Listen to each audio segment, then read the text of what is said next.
Good morning dear learners. Beginners to pro English course के class 4 में आपका स्वागत है। आज हम लोग ऑब्जेक्ट के बारे में समझने वाले हैं, सीखने वाले हैं। तो चलिए क्लास की शुरुआत करते हैं। जैसा कि क्लास के पहले हम लोग करते हैं, अभी तक हम लोगों ने जो कुछ पढ़ा उसका क्विक रिकैप कर लेते हैं। तो let me select my pen first and after that I will give you the quick recap whatever I have we have learn till now.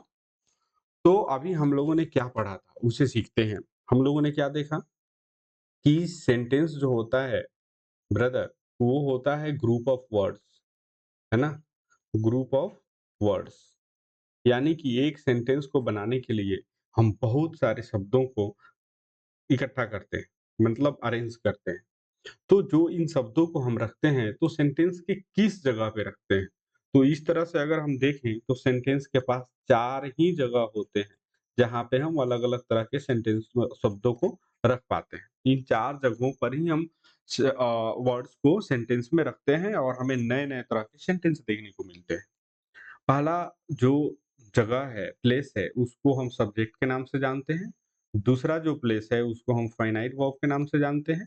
तीसरे को ऑब्जेक्ट के नाम से जानते हैं और चौथे को हम कॉम्प्लीमेंट के नाम से जानते हैं। ठीक है? एक-एक करके हम लोग पढ़ना शुरुआत किए थे। पहला हम लोगों ने फाइनाइट वर्ब के बारे में पढ़ लिया। दूसरी बार हम लोगों ने सब्जेक्ट के बारे में पढ़ लिया। आज की क्लास जो होने वाली है ऑब्जेक्ट के बारे में होने वाली है और अगली क्लास होने वाली है जो कॉम्प्लीमेंट के बारे में होने वाली है। एक और बात मैं कहना चाहूँगा कि इस क्लास के लास्ट में आप लोगों के लिए कुछ मैं बातें डिस्कस करूँगा इस कोर्स के रिगार्डिंग, आपके तैयारी के रिगार्डिंग, तो कृपया उन बातों को भी ध्यान से सुनेंगे। चलिए, तो अभी हम लोगों ने सबसे पहली क्लास में फाइनाइट वर्ब के बारे में सीखा। कितनी बातें सीखी? 4 बातें। तो इन 4 बातों को जल्दी से याद कर लेते हैं। पहली बात में हमने सीखा कि ये हेड ऑफ द सेंटेंस होता है, यानी इसके बिना हम सेंटेंस की कल्पना भी नहीं कर सकते हैं। दूसरी बात हमने सीखी दूसरी बात हमने सीखी कि यही वो चीज़ होता है जो हमें आगे ऑब्जेक्ट, सब्जेक्ट या कॉम्प्लीमेंट के बारे में बात बताता है। यानी कि अगर इसको हम ढूँढ लेते हैं, हम पता कर लेते हैं, तो फिर आगे हमें सब्जेक्ट के बारे में जानने में, ऑब्जेक्ट के बारे में जानने में या कॉम्प्लीमेंट के बारे में जानने में हमें दिक्कत नहीं होने वाली है।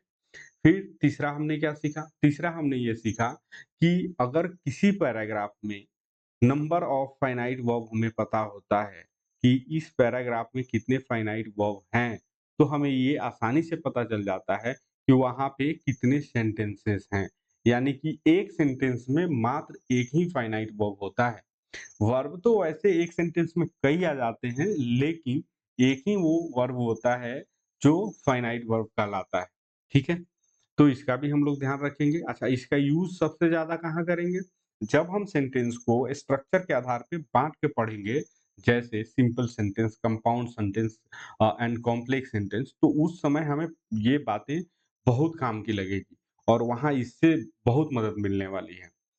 आगे देखेंगे कि ये जो फाइनाइट वर्ब होता है, सेंटेंस के मेन एक्शन को, यानी कि सेंटेंस का जो मुख्य कार्य होता है, जो कि वर्ब द्वारा बताया जाता है, तो उस मुख्य कार्य के बारे में हमें 2 बातें ये बताता है।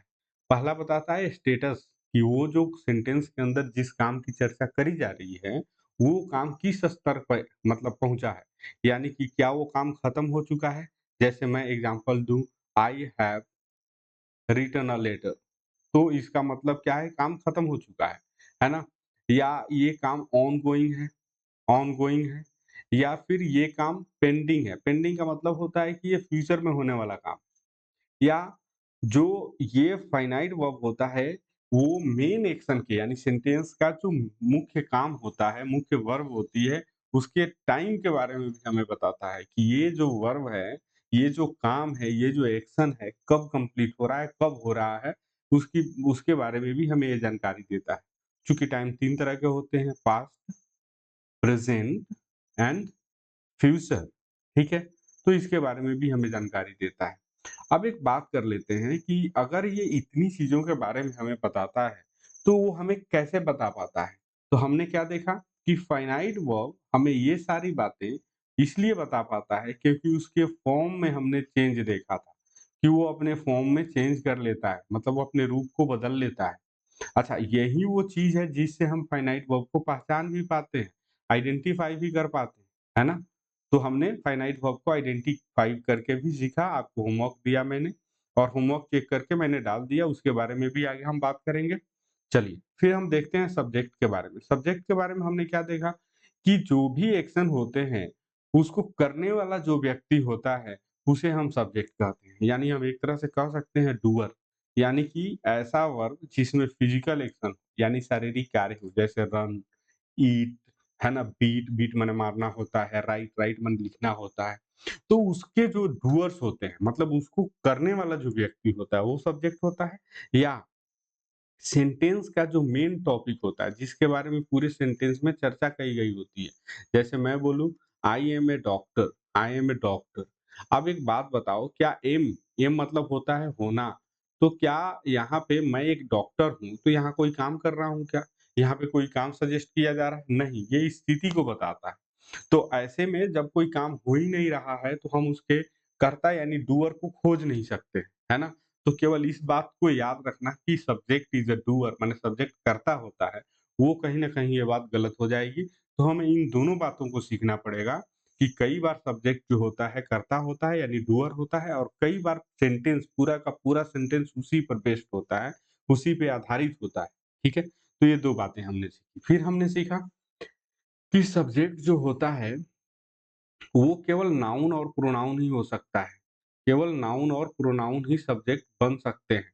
यानी कि अगर हम इन दोनों को मिला के नाम रखें तो इनको हम कहेंगे नॉमिनेटिव, नॉमिनेटिव, है ना? तो हम ये कह सकते हैं सब्जेक्ट कौन होता है? सब्जेक्ट नॉमिनेटिव होता है। नॉमिनेटिव माने नाउन और प्रोनाउन दोनों शामिल होते हैं इसमें। और हमने क्या बातें सीखी कि नाउन जो है ना वर्ब से भी बनाए जा सकते हैं। तो वर्ब से नाउन बनाने के कितने तरीके हैं? 2 तरीके हैं। एक तो भैया हमारा जेरंड है और दूसरा है हमारा इन्फिनिटिव, है ना? इसके बारे में हम लोगों ने भी होमवर्क किया था। तो चलिए, इतना था हमारा रिकैप। आगे हम क्लास की शुरुआत करते हैं। हमारा क्लास होने वाला है ऑब्जेक्ट के बेस, ठीक है? तो हम लोगों ने इस भाई साहब के बारे में पढ़ लिया, इनके बारे में पढ़ लिया। अब हम लोग पढ़ेंगे ऑब्जेक्ट के बारे में। कल की जो हमारी क्लास होने वाली है, वो है कॉम्प्लीमेंट के बारे में, ठीक है? अभी आपको ऑब्जेक्ट पढ़ाने से पहले मैं एक छोटा-सा कॉन्सेप्ट बताना चाहता हूँ, ठीक है? इसका नाम है ट्रांजिटिविटी। अब ट्रांजिटिविटी क्या होती है? अब इसको एक तरह से आप समझने की कोशिश करेंगे कि जैसे मान लीजिए मैंने कहा, एक सेंटेंस मैं लिखता हूँ, राम किल्ड रावण। राम किल्ड रावण, ठीक है? अभी इसमें किल का मतलब होता है मारना। अब मारने का क्या है कि इसमें कोई ना कोई कार्य हो रहा है, कोई ना कोई क्या मारने का ही कार्य हो रहा है जिसमें एक शारीरिक श्रम है ना? शारीरिक कार्य है। तो इस कार्य को करने वाला भी होगा और इस कार्य से किसी व्यक्ति पे परिणाम भी पड़ रहा होगा या किसी वस्तु पे इसका प्रभाव भी पड़ रहा होगा, ठीक है? तो इसी प्रभाव को पड़ने की घटना को हम एक अलग नाम से जानते हैं अंग्रेजी ग्रामर में, उसको हम कहते हैं ट्रांजिटिविटी। यानी कि ट्रांजिट माने होता है यात्रा करना, यानी कि आपका प्रभाव, क्रिया का जो प्रभाव है, वो अब यात्रा कर रहा है, किसी और पे पहुँच रहा है। जैसे राम ने रावण को मारा, तो रावण मर गया होगा, तो इस क्रिया के प्रभाव से वो खत्म हो गया, है ना? तो आप देखोगे कि प्रभाव जो होता है क्रिया का, वो ट्रांजिट कर रहा होता है, वो एक जगह से दूसरी जगह ट्रांसफर हो रहा होता है, इसीलिए इसे हम बोलते हैं ट्रांजिटिविटी। अब एक बात समझिए कि जो भी क्रिया है हमारी यानी जो भी वर्ब है ना? उसका जो भी इफ़ेक्ट है ना? वो ट्रांसफ़र हो रहा है यानी एक जगह से दूसरी जगह जा रहा है, इस घटना को हम ट्रांजिटिविटी बोलते हैं। तो ये कितने प्रकार की होती है ना? तो ये 4 प्रकार की होती है, यानी कि इसकी ट्रांजिटिविटी 0 है, यानी किसी पे भी नहीं जा रहा है ना? मतलब ये समझिए कि ऐसी क्रिया भी मौजूद होती हैं जिनका प्रभाव किसी पे नहीं जा रहा होता है। जैसे मैंने कहा रन, अब रन का प्रभाव किसी पे नहीं जाएगा क्योंकि ये मूवमेंट गति की क्रिया है, ठीक है? फिर मैं कहूँ स्लीप, इसका भी प्रभाव किसी पे नहीं जा रहा, ठीक है? अभी दूसरा क्या होता है जिसकी ट्रांजिटिविटी 1 होती है, यानी कि ऐसे वर्ब भी मौजूद होते हैं जिसका प्रभाव केवल एक चीज़ पे जाता है, ठीक है? उनको जैसे मान लीजिए मैंने कहा राम किल्ड रावण, तो यहाँ पे प्रभाव केवल एक व्यक्ति पे गया, तो हम इसे बोलेंगे मोनोट्रांजिटिव। मोनो माने क्या होता है? वन, ठीक है? इन मतलब होता है नेगेटिव यानी इनट्रांजिट। इस वर्ब को हम बोलेंगे इंट्रांजिटिव, ठीक है? मैं एक बात पहले क्लियर कर दूँ कि देखो, मैं ये जो बात आपको समझाने की कोशिश कर रहा हूँ, ये ज़रूरी नहीं है कि इसी डेप्थ में आप अभी जानें। अभी आप केवल इन बातों से रूबरू हो, है ना? केवल आप इन बातों को एक बार समझने की कोशिश करें, बस इतना ही मैं चाहता हूँ और इतना ही काफ़ी है। एक बार इन सभी टर्म से, एक बार इन आइडियाज़ से, एक बार आप समझें इन्हें, ठीक है? डीप में आपको कहाँ ले जाना है और कितना डीप तक ले जाना है वो मैं जानता हूँ। बस भरोसा रखें, इस कोर्स के बाद में आपको ग्रामर संबंधित सारी समस्याएँ खत्म हो जाएगी और आप जितने भी एग्ज़ाम हैं कॉम्पिटिटिव एग्ज़ाम के क्वेश्चंस पे भी हम प्रैक्टिस करेंगे। आगे मैं बताऊँगा कि हम लोग इस कोर्स में क्या-क्या करने वाले हैं। तो बस धैर्य बनाए रखें, जितना मैं सिखाता हूँ उतना आप सीखें। भरोसा रखें, आप निश्चित तौर पे शानदार अंग्रेजी सीखने वाले हैं, है ना? तो चलिए फिर वापस आते हैं। हमने क्या कहा ट्रांजिटिविटी का मतलब क्या होता है कि वर्ब का इफ़ेक्ट जहाँ जाता है, वो ट्रांजिट कर रहा है, जा रहा है। वर्ब का प्रभाव गति कर रहा है, एक जगह से दूसरी जगह जा रहा है। इस घटना को हम नाम देते हैं ट्रांजिटिविटी, ठीक है? अब कुछ ऐसे वर्ब होते हैं जिनका प्रभाव किसी पे भी नहीं जाता है ना? तो वैसे वर्ब की ट्रांजिटिविटी 0 होती है, यानी कहीं नहीं जा रहा है। तो ऐसे वर्ब का नाम देते हैं हम इनट्रांजिट, है ना? इनट्रांजिटिव, है ना? इन का मतलब होता है नेगेटिव, मतलब जिसका प्रभाव कहीं जा ही नहीं रहा। अब कुछ ऐसे वर्ब होते हैं जिनका प्रभाव केवल एक जगह जाता है, मात्र एक जगह जाता है, तो उनको हम बोलते हैं मोनोट्रांजिटिव, मोनोट्रांजिटिव, ठीक है? कुछ ऐसे वर्ब होते हैं जिनका प्रभाव कहीं नहीं जाता है, कभी-कभी कहीं जाता भी। जैसे मैंने कहा राम ईट्स स्लोली, राम धीरे-धीरे खाता है। दूसरा हमने लिखा Ram ate an apple, Ram ने एक सेब खा लिया। आप ये देखोगे कि इस वर्ब में प्रभाव कहीं नहीं जा रहा है, लेकिन यहाँ पे प्रभाव जा रहा है एप्पल पे, ठीक है? तो इसी वर्ब का, ईट वर्ब का ही इस सेंटेंस में ट्रांजिटिविटी 0 है और इस सेंटेंस में इसकी ट्रांजिटिविटी 1 है, ठीक है? आगे बढ़ते हैं। अब ऐसे वर्ब को क्या नाम देते हैं? ऐसे वर्ब को हम बोलते हैं एमबी, एमबी माने दोनों तरफ, एमबी ट्रांजिटिव, एमबी ट्रांजिटिव, ठीक है? कुछ ऐसे वर्ब होते हैं जिनका प्रभाव 2 जगह जाता है ना? जैसे मैं बोलूँ Ram gave me gave me a pen, तो आप देखोगे इसका प्रभाव मी पे भी गया और इसका प्रभाव पेन पे भी गया। तो यानी कि इस वर्ब की ट्रांजिटिविटी कितनी है? 2 है। अब इस कॉन्सेप्ट को सीखने से एक फ़ायदा होगा कि हम आसानी से अब पता कर पाएँगे कि ऑब्जेक्ट की संख्या कितनी होगी। अगर इनट्रांजिटिव वर्ब है, तो ऑब्जेक्ट की संख्या कितनी होगी? 0, है ना? मोनोट्रांजिटिव है, तो ऑब्जेक्ट की संख्या कितनी होगी? 2, सॉरी 1। और एमबी ट्रांजिटिव है तो इसकी संख्या 0 भी हो सकती है और इसमें ऑब्जेक्ट की संख्या 1 भी हो सकती है। लेकिन ऐसे वर्ब जिनकी ट्रांजिटिविटी 0 है, इनको अलग नाम से जानते हैं डाइट्रांजिटिव, डाइट्रांजिटिव, है ना? और इनके ऑब्जेक्ट की संख्या 2 होती है। इतनी बात आपको समझ में आ गई होगी। तो एक बात यहाँ से क्या सीखने को मिलती है? एक बात यहाँ से सीखने को मिलती है कि जितने भी वर्ब हमारे मौजूद हैं, उनमें सबका ऑब्जेक्ट नहीं होता है। किसी-किसी का तो 1 होता है, किसी का 0 होता है और किसी का 2 भी ऑब्जेक्ट होता है। यानी कि सारे वर्ब के ऑब्जेक्ट नहीं होते हैं। कुछ वर्ब के 1 होते हैं, कुछ वर्ब के 2 होते हैं और किसी के ऑब्जेक्ट होते ही नहीं। तो फिर हम वापस जाते हैं और इस बात को समझने की कोशिश करते हैं कि हमने क्या देखा था कि ये यहाँ पे कि जो सब्जेक्ट और फाइनाइट वर्ब हैं, हमने इनको क्या बताया था कि भाई साहब ये सब हेड हैं, मतलब उप प्रमुख हैं और भाई साहब ये हेड है। इनके बिना तो सेंटेंस बन ही नहीं सकता, इनके इनके बिना इंटरव्यू पैनल हम बना ही नहीं सकते। फिर हमने क्या कहा कि ये बाकी 2 जो लोग बैठे हुए हैं, ये हैं ऑप्शनल, मतलब ये हो भी सकते हैं और ये नहीं भी हो सकते हैं। अभी बात समझ में आई? कि कई बार होता है कि ऑब्जेक्ट नहीं होते हैं सेंटेंस में, ऐसे वर्ब को हम इंट्रांजिटिव वर्ब बोलते हैं। आई समझ में बात? चलिए अब आगे बढ़ते हैं। अगला है कि अब ऑब्जेक्ट होता क्या है?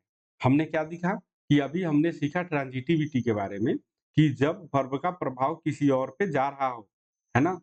अभी उसी को बेस बनाते हुए हम यहाँ सीखने की कोशिश करेंगे कि ऑब्जेक्ट क्या होता है। देखिए, जब किसी वर्ब यानी क्रिया का प्रभाव किसी नाउन या प्रोनाउन पे जा रहा हो, तो उस नाउन या प्रोनाउन को हम ऑब्जेक्ट बोलते हैं। ठीक है? इतनी बात समझ में आई? फिर से समझते हैं कि देखिए होता क्या है कि मान लीजिए ये हमारा वर्ब है ना? वर्ब है। वर्ब का मतलब इसमें कोई ना कोई एक्शन शामिल होगा, है ना? अब इस एक्शन को करने वाला यानी इसका जो डूअर होगा, वो तो हमारा सब्जेक्ट बन जाएगा। इसी ने वो काम किया है। अच्छा, इसका प्रभाव जिस पे पड़ रहा होगा, है ना? यानी कि हम कहेंगे रिसीवर, है ना? हम कहेंगे रिसीवर, इस रिसीवर को हम कहेंगे ऑब्जेक्ट। आई बात समझ में? यानी कि मेन बात क्या है? मेन बात आपको वर्ब को समझना है। अगर आपने वर्ब को समझा, फाइनाइट वर्ब को समझा, तो इसके डूअर को आप सब्जेक्ट बोलेंगे और उसके रिसीवर को आप ऑब्जेक्ट बोलेंगे। ठीक है? तो ऑब्जेक्ट क्या होता है? एन ऑब्जेक्ट इज नाउन और प्रोनाउन, यहाँ होना चाहिए एक और word pronoun that receive the action of the verb in sentence. मतलब सेंटेंस में जो वर्ब है उसका जो प्रभाव है उसको रिसीव करने वाला। जैसे एग्जांपल के लिए आप समझे, ही किक्ड द बॉल, उसने बॉल को किक मारा यानी पैर से मारा। ठीक है? इससे बॉल पे भी प्रभाव पड़ा होगा, बॉल एक जगह से दूसरी जगह चला गया होगा, है ना? तो किक करने का प्रभाव किस पर पड़ा है? बॉल पे। तो ये भाई साहब हमारे हो गए ऑब्जेक्ट। और किक करने वाला कौन है? ही है। तो ये भाई साहब हो गए हमारे सब्जेक्ट। अब दूसरा एग्जांपल देखते हैं। शी रेड हर बुक, वो अपनी किताब पढ़ ली। ठीक है? अगर वो अपनी किताब पढ़ ली, तो अब ये रीड एक्शन जो है, इसका प्रभाव किस पे पड़ा? किताब पे। यानी अब किताब खत्म हो गई, है ना? ठीक है? अब आगे देखते हैं, इसको करने वाला कौन है? सी है। तो सी जो है डूअर है, यानी डूअर का मतलब ये हमारा सब्जेक्ट है और बुक क्या है? ये हमारा ऑब्जेक्ट है। इतनी बात मुझे पता है, आप समझ चुके हो। अब एक बात समझते हैं, हमने ये भी बात कही थी पढ़ाने के दौरान कि अगर आप फाइनाइट वर्ब को पहचान लेते हैं, तो आपको इज़िली सब्जेक्ट और ऑब्जेक्ट दोनों का पता चल जाता है। तो सब्जेक्ट के दौरान हमने क्या सीखा था कि आप फाइनाइट वर्ब में व्हाट और हु लगा करके क्वेश्चन करेंगे, तो हमें सब्जेक्ट का पता चल जाएगा। ठीक उसी तरह अगर फाइनाइट वर्ब में व्हाट और हुम लगा करके क्वेश्चन करेंगे, तो हमें ऑब्जेक्ट का पता चल जाएगा। अब एग्जांपल लेते हैं पहले वाले का ही किक द बॉल। ठीक है? तो मैंने कहा कि एक काम करिए, आप इसमें व्हाट से क्वेश्चन करिए। व्हाट और व्हॉम आप समझ रहे हैं? इन दोनों में क्या अंतर है? मैंने कल उस पिछले वाली क्लास में समझाया था कि हू जो है ह्यूमन्स के बारे में आता है। जब आपको लगे कि कोई इंसान जैसा कुछ है, तो आप हू का प्रयोग करें। अगर इंसानों के अलावा कुछ हो, तो व्हाट का प्रयोग करें। तो अभी बॉल चूँकि इंसान नहीं है, तो हम व्हाट का प्रयोग करेंगे। तो मैंने कहा ही किक्ड व्हाट, है ना? उसने किस चीज़ को किक किया? तो आपका जवाब क्या होने वाला है? The ball. तो द बॉल क्या है हमारा? ऑब्जेक्ट। ठीक है? फिर दूसरा एग्जांपल लेते हैं। राम किल्ड रावण, रावण। फिर मैंने सवाल पूछा, राम किल्ड whom, इसने किसको मारा? तो आपका जवाब आएगा रावण। तो रावण हमारा क्या है भाई? ऑब्जेक्ट है। अच्छा, एक बात आप यहाँ देखते होंगे कि मैं जो सेंटेंस बना रहा हूँ क्वेश्चन पूछने का, जिसमें whom और what तो पहले होना चाहिए था। मैं बाद में क्यों कर रहा हूँ? देखिए, आप इस बात का लोड मत लीजिए। आपको जो मैं समझा रहा हूँ उसे समझिए। ऐसा नहीं है कि मुझे वो गलती नहीं दिख रही है, मुझे वो गलती दिख रही है ना? कि ये WH फ्लोटिंग वर्ड्स होते हैं, ये हमेशा शुरू में आते हैं। लेकिन चूँकि अभी हमने इंटेरोगेटिव सेंटेंस की बारे में चर्चा ही नहीं करी है, तो आप निश्चिंत रहें। जब हम लोग उस चीज़ को पढ़ेंगे, तो आपको मैं भरोसा दिलाता हूँ कि आप हर एक चीज़ को बहुत ही क्रिस्टल क्लियर समझने वाले हैं। थोड़ा-सा पेशेंस तो आपको रखना होगा, है ना? चलिए आगे बढ़ते हैं। तो हमने अभी की स्लाइड में क्या सीखा था कि ऑब्जेक्ट क्या होता है? ऑब्जेक्ट का मतलब ये होता है कि वो नाउन या प्रोनाउन, फिर से समझिए मैं क्या कह रहा हूँ, नाउन और प्रोनाउन, यानी कि सब्जेक्ट की तरह ही ऑब्जेक्ट होता है। मतलब नेचर में अगर हम देखें तो सब्जेक्ट और ऑब्जेक्ट सेम ही होते हैं। यानी सब्जेक्ट भी नाउन प्रोनाउन होते हैं और ऑब्जेक्ट भी नाउन प्रोनाउन होते हैं। यानी कि सब्जेक्ट के जगह पर भी कोई शब्द आप रखने जा रहे हैं तो उनका नाउन और प्रोनाउन होना ज़रूरी है। उसी तरह ऑब्जेक्ट की जगह पे अगर आप किसी वर्ड को रखने जा रहे हैं तो उनका भी नाउन और प्रोनाउन होना बहुत ज़रूरी है। ठीक है? चलिए आगे बढ़ते हैं। ये है आइडेंटिफाइंग द ऑब्जेक्ट। मैंने वही बात करी कि whom और what लगा कर के आप क्वेश्चन करेंगे तो आपको जवाब मिल जाएगा। जैसे पहले एग्जांपल में हम समझते हैं the man helps the boy, है ना? इसमें हेल्प्स क्या है? Finite verb. तो कह रहा है हेल्प्स whom, किसकी मदद कर रहा है? तो जवाब आएगा the boy. Lisa found the puppy, puppy मतलब होता है कुत्ते का बच्चा। ठीक है? अब कह रहा है कि फाउंड तो की, फाउंड व्हाट, क्या पाई? तो आपको जवाब मिलेगा वो कुत्ते का बच्चा को पाई। तो कुत्ता का बच्चा यानी पप्पी क्या है आपका? ऑब्जेक्ट। ठीक है? आगे बढ़ते हैं। कह रहा है कि ओनली नाउन और pronoun can be the object.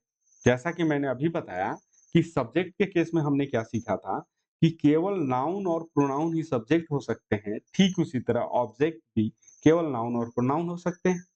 यानी कि आप ऑब्जेक्ट के जगह पे नाउन और प्रोनाउन के अलावा किसी और चीज को नहीं रख सकते। एग्जाम्पल के लिए मैंने लिखा राम इज इंटेलिजेंट।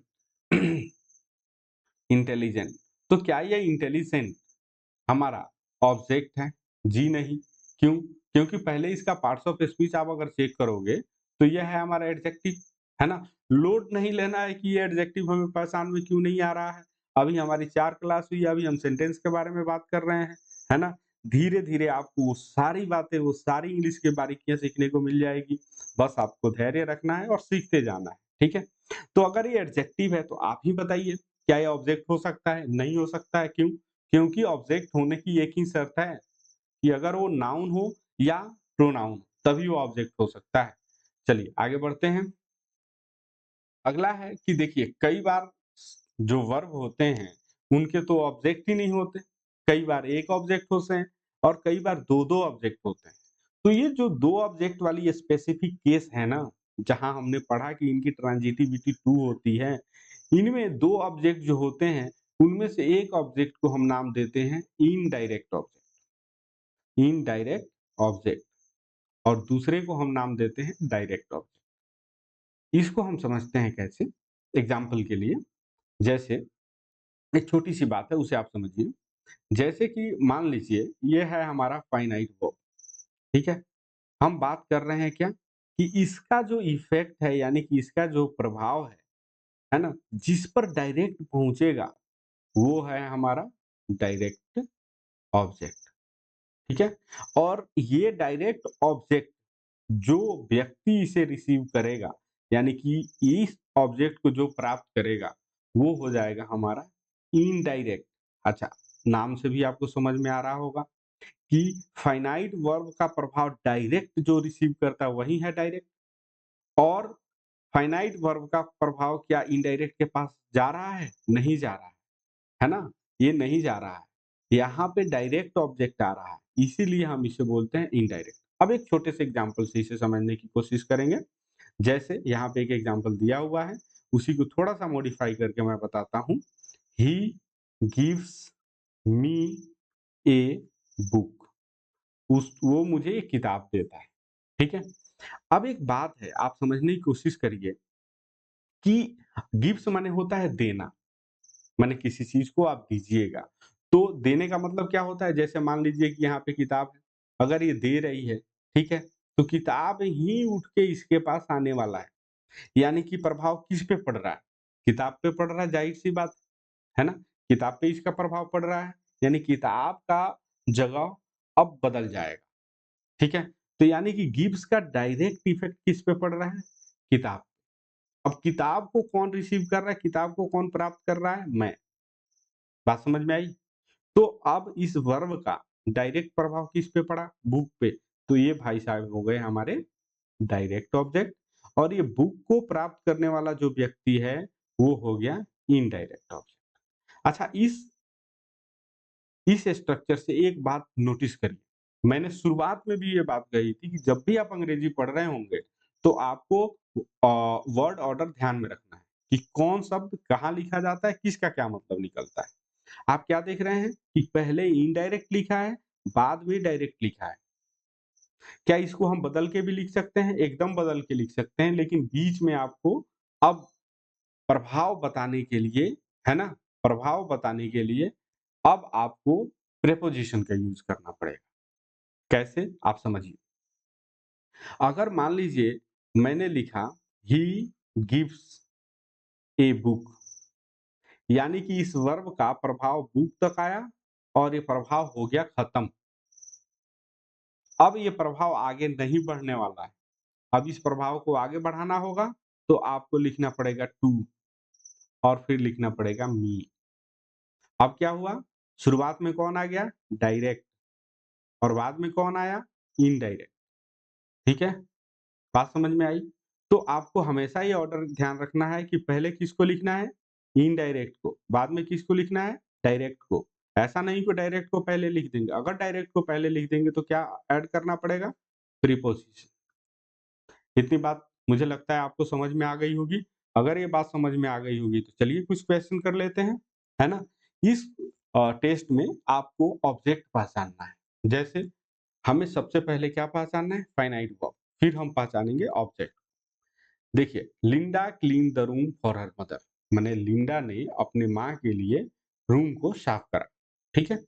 तो इसमें जो वर्ब है, एक ही वर्ब है, तो वो तो इजीली पहचान में आ रहा है कि यही है फाइनाइट वर्ब। अब फाइनाइट वर्ब के बाद आप देखेंगे कि भैया ऐसा कहीं लग रहा है कि मतलब इंसान तो है नहीं, तो मैंने लगा दिया what. Linda clean what, Linda ने किस चीज़ की सफाई करी? माँ की सफाई करी कि रूम की सफाई करी? तो रूम की। तो अभी के लिए हमारा यहाँ पे ऑब्जेक्ट हो जाएगा रूम। ठीक है?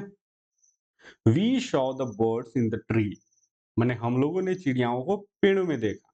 ठीक है? तो अभी अगर आप देखेंगे तो यही मात्र हमारा वर्ब है ना? ये है फाइनाइट वर्ब। तो हम अगर बोलें वी सॉ व्हाट, हम लोगों ने क्या देखा? तो हम लोगों ने चिड़िया देखी, द बर्ड्स। ठीक है? हमने क्या देखा? चिड़िया, द बर्ड्स। यहाँ पे हमारा ऑब्जेक्ट हो गया। You must complete your homework, आपको आपका होमवर्क कंप्लीट करना चाहिए, अवश्य करना चाहिए। तो ये जो है ना मस्ट कंप्लीट जो है हमारा फाइनाइट वर्ब है। अब इस फाइनाइट वर्ब के बाद हमें कोई इंसान तो दिख नहीं रहा, तो हमने लिखा what. You must complete what, तो जवाब क्या आया? योर होमवर्क, है ना? आपको अपना होमवर्क कंप्लीट करना चाहिए। तो यहाँ पे हमारा ऑब्जेक्ट हो गया होमवर्क। अब आ जाइए, Henry will invite his friend to the party. कह रहा है कि हेनरी जो है ना अपने मित्रों को पार्टी में आमंत्रण देगा, यानी बुलाएगा। ठीक है? तो अगर हम वर्ब को खोजें तो हमारे पास विल इनवाइट आ रहा है, यही हमारा फाइनाइट वर्ब है। ठीक है? तो अभी तो इसके बाद इंसान दिख रहे हैं, तो हमने लगाया हूम, है ना? हेनरी ने किनको बुलाया था? तो हिज फ्रेंड्स। तो यहाँ पे हिज फ्रेंड्स जो है वो है ऑब्जेक्ट। फिर कह रहा है दे फिक्स द फेंस, फेंस माने होता है बाउंड्री, है ना? उसको क्या बोलते हैं? बाउंड्री, है ना? ठीक है? तो कह रहा है कि दे फिक्स द फेंस, मतलब उन्होंने बाउंड्री जो टूट गई होगी उसको उन्होंने ठीक कर दिया, फिक्स कर दिया। ठीक है? तो अभी यहाँ पे वर्ब देखेंगे तो यही फिक्स यानी ठीक करना वर्ब दिख रहा है फाइनाइट वर्ब। तो दे फिक्स्ड व्हाट, उन्होंने क्या ठीक करा? तो फेंस, तो हमारा ऑब्जेक्ट हो जाएगा फेंस। उम्मीद है आप ऑब्जेक्ट को इजीली पहचान लेंगे, है ना? आगे बढ़ते, फिर ये कह रहा है कि आपको डायरेक्ट ऑब्जेक्ट और इनडायरेक्ट ऑब्जेक्ट भी पहचानने हैं। जैसे she bought her brother a new bike. ठीक है? तो अभी एक चीज़ मैं यहाँ पे बताना चाहता था, अभी मैं 1 मिनट मैं यहाँ पे बता दूँगा, उसे समझिए कि ब्रदर जो इनडायरेक्ट ऑब्जेक्ट होता है ना, वो हमेशा इंसान ही होता है, ध्यान रखेंगे। हमेशा कोई ना कोई ह्यूमन ही होगा, इनडायरेक्ट ऑब्जेक्ट, क्योंकि ये किसको रिसीव करता है?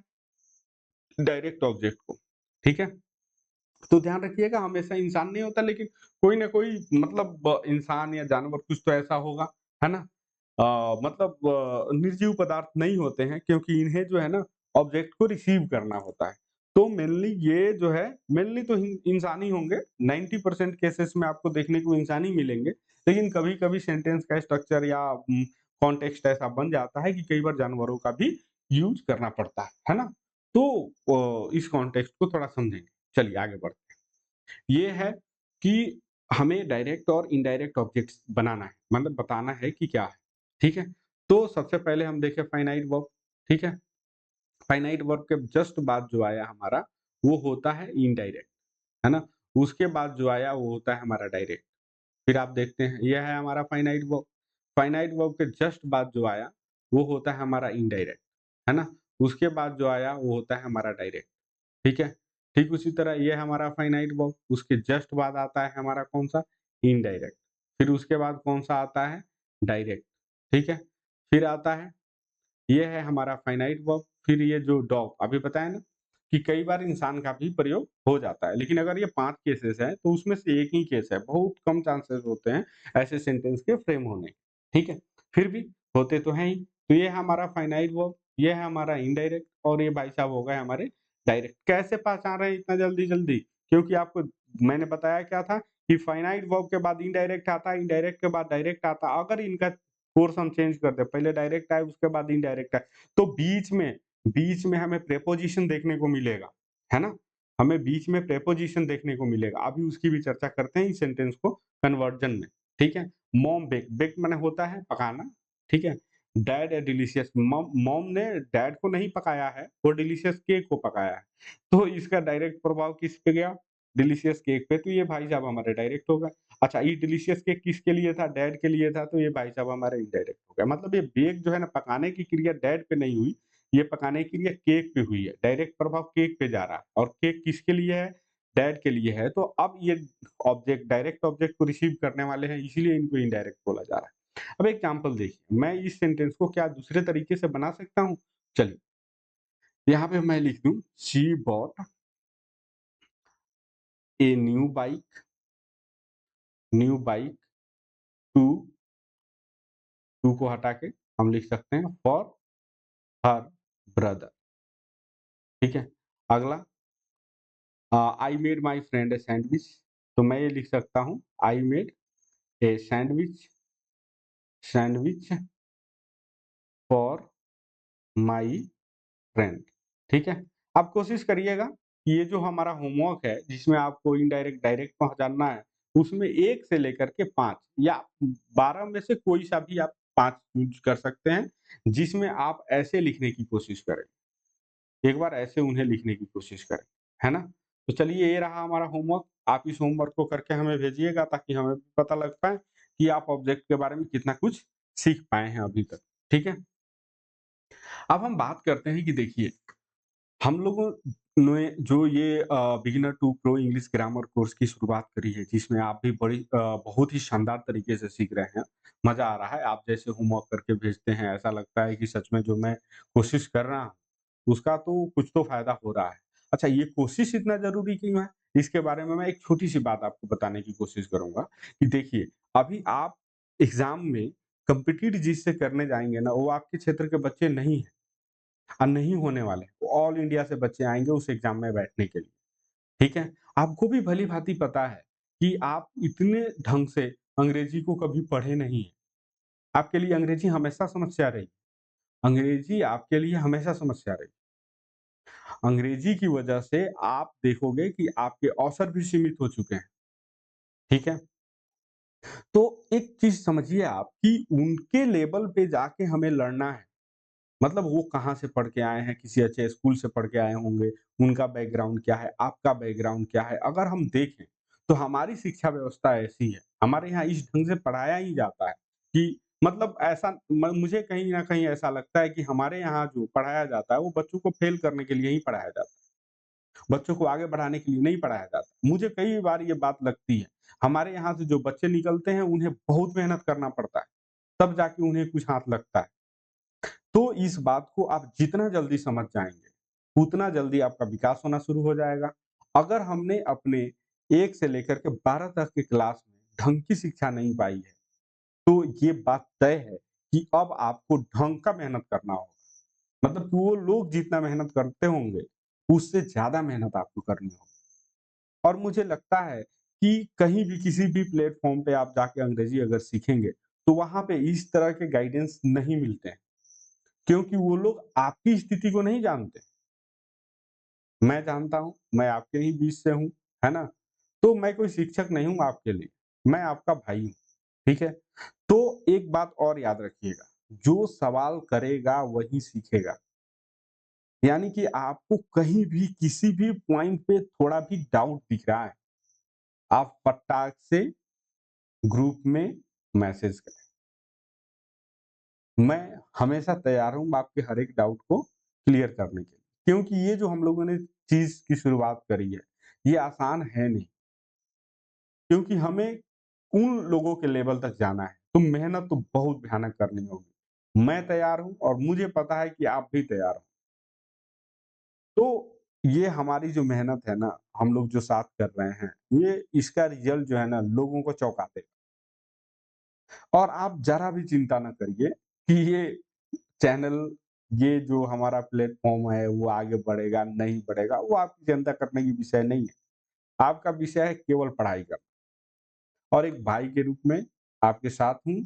बाकी भी ज़िंदगी में कोई भी समस्या हो उसके लिए भी आप मुझसे बात कर सकते हैं। फिलहाल के लिए अंग्रेजी में आपको जो भी समस्या हो रही है उसको तुरंत, जो भी डाउट है तुरंत आप मुझे बताएँ ग्रुप में, ताकि मैं उसको रिज़ॉल्व कर पाऊँ। अभी मैं बात करता हूँ ये कोर्स के बारे में, कि इस कोर्स को हम कितने लेवल में समझने वाले हैं। देखिए, इस कोर्स को हम 3 चरणों में पूरा करने वाले हैं। पहला क्या है? Identification of word in sentences. सबसे जो बेसिक बात है ना हमारी, भाई, वो है कि हम सेंटेंस में दिए गए एक-एक शब्द को हम पहचान पाएँ। अगर पहचान नहीं पाओगे ना, तो सीख नहीं पाओगे। तो पहचानना बहुत ज़रूरी है, ठीक है? तो कुछ दिन तक हमारी क्लास आइडेंटिफिकेशन बेस्ड होगी। आप ये भी देख रहे होंगे सब्जेक्ट आया, वर्ब आया, दुनिया भर की बातें आई, मैंने कुछ नहीं लिखवाया, मैंने कोई डेफिनेशन नहीं लिखवाया, कोई रूल नहीं लिखवाया। मैं उस पे काम ही नहीं कर रहा। मैं तो इस पे काम कर रहा हूँ कि आप बेसिक-बेसिक बात सीखें और पहचानना सीख जाएँ।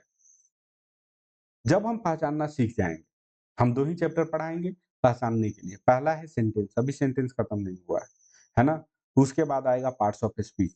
जब ये 2 चैप्टर खत्म हो जाएँगे, जिसमें मैं आपको गारंटी देता हूँ कि इन 2 चैप्टर के बाद आप 90% वर्ड को आप इज़िली पहचान लोगे एक सेंटेंस में कि ये क्या है, ये क्या है, ये क्या है। आप इज़िली पहचान लोगे। इनके फंक्शन बता दोगे, एट्रिब्यूट्स बता दोगे। दूसरा है, जब हम ये आइडेंटिफिकेशन प्रोसेस को कंप्लीट कर लेंगे, तो हम पढ़ेंगे रूल्स, उसके एप्लीकेशन के साथ, कि अगर हम नियम देख रहे हैं तो उसका कहाँ यूज़ हो रहा है, कैसे यूज़ कर रहे हैं। जब हम दूसरे पार्ट को भी कंप्लीट कर लेंगे, तो हम जाएँगे बहुत सारे कॉम्पिटिटिव एग्ज़ाम के क्वेश्चन मैं लाऊँगा और हम लोग साथ में मिलके क्वेश्चन की धज्जियाँ उड़ाएँगे। एक-एक क्वेश्चन का पोस्टमार्टम कर देंगे, है ना? मज़ा आएगा उस सीरीज़ में, ठीक है? तो ये 3 चरणों में हमारा काम होने वाला है। तो आपको ज़रा-सा भी परेशान होने की ज़रूरत नहीं है, ज़रा-सा भी आपको चिंता करने की ज़रूरत नहीं है कि क्या होगा। बस एक चीज़ मैं आपसे कहूँगा, रेगुलैरिटी बनाए रखें। जैसा कि मैं आपके लिए मेहनत कर रहा हूँ, तो आप खुद के लिए मेहनत करें और मेरे आपके मेहनत को सफल बना के दिखाएँ। चलिए, आगे बढ़ते हैं। जब हमारा ये beginner to pro English grammar का कोर्स खत्म हो जाएगा, फिर भी आपको एक कमी रह जाएगी। क्या? वो होगी कि आपके पास अब शब्द कम होंगे। उन लोगों के हिसाब से जिन लोगों से आप जाके कम्पीट करने वाले हैं एग्ज़ाम में, उन लोगों के हिसाब से आपके पास शब्द कम होंगे और आपका कम्प्रीहेंशन कमज़ोर होगा, कि आप चीज़ों को पढ़ के उतनी सावधानी से सीख नहीं पाएँगे। उसके लिए ये जैसे खत्म होगा, मैं आपको वादा करता हूँ कि 6 से लेके 10 तक एनसीईआरटी के इंग्लिश बुक को मैं पढ़ाऊँगा, एक-एक चैप्टर पढ़ाऊँगा, है ना? और आपके वोकैब तैयार कराऊँगा और आपको रीडिंग कम्प्रीहेंशन कराऊँगा। टेंशन लेने की ज़रूरत नहीं है भाई, हम लोग यहाँ पे झंडा गाड़ेंगे, ठीक है? आगे एक बात देखिए, ये मेरी किताब है इंग्लिश नेक्रोप्सी, ठीक है? ये किताब आप नीरज से बोलें, नीरज आपको अवेलेबल करवा देगा, ठीक है? आगे की क्लासेस इसी बुक पे बेस्ड होने वाली है, तो कृपया इस बुक को आप अपने पास मँगा लें। नीरज के पास अवेलेबल है, आप नीरज से बोलेंगे वो आपको दे देगा, ठीक है? फिलहाल एक बात मैं आपसे और कहना चाहूँगा कि देखिए, भाई, ये काम बहुत ही मुश्किल है ना? आपको भी पता होगा। कि हम लोगों के लिए अंग्रेजी सीखना कितना मुश्किल है, क्योंकि इंग्लिश की शुरुआत ही हुई है 12th में, ठीक है? तो अगर ये मुश्किल है, तो हम लोग करके भी दिखाएँगे, ठीक है? आपको ज़रा-सा भी टेंशन नहीं लेना है, एकदम बस रेगुलरिटी बनाए रखें, ठीक है? मुझे ऐसा लगता है कि कई बार मैं आपको ग्रुप कॉल के लिए भी बोलूँगा। जैसे ग्रुप कॉल कब बोलूँगा? जैसे अभी जिस दिन मेरा कॉम्प्लीमेंट खत्म होगा, उसके अगले दिन हम लोग ग्रुप कॉल पे आएँगे। मुझे बहुत सारी बात करनी होगी ताकि आपसे मैं पता कर पाऊँ कि इनमें से कहाँ तक आप सीख पाए हैं या नहीं सीख पाए। पहली बात हो गई। दूसरी बात, आपको होमवर्क करके देना ही पड़ेगा। अगर आपको सीखना है, अगर हम लोगों के साथ चलना है तो आपको होमवर्क करके देना ही पड़ेगा। अगर आप होमवर्क करके नहीं देंगे हमें, ठीक है? तो हो सकता है कि हम आपके साथ ना खड़ा हों या हो सकता है कि आप हम लोगों के साथ लर्निंग प्रोसेस में साथ ना चल पाएँ, ठीक है? तो ऐसे में हमारा आपका संबंध खत्म हो सकता है। चलिए, इसी उत्साह के साथ हम लोग अगली क्लास में मिलते हैं। विश्वास पूरा है कि हम लोग ये जो मुश्किल इम्पॉसिबल सा टास्क शुरू किए हैं ना, हम लोग इसे करके दिखाएँगे भाई, ठीक है? फिर मिलते हैं आगे। Thank you.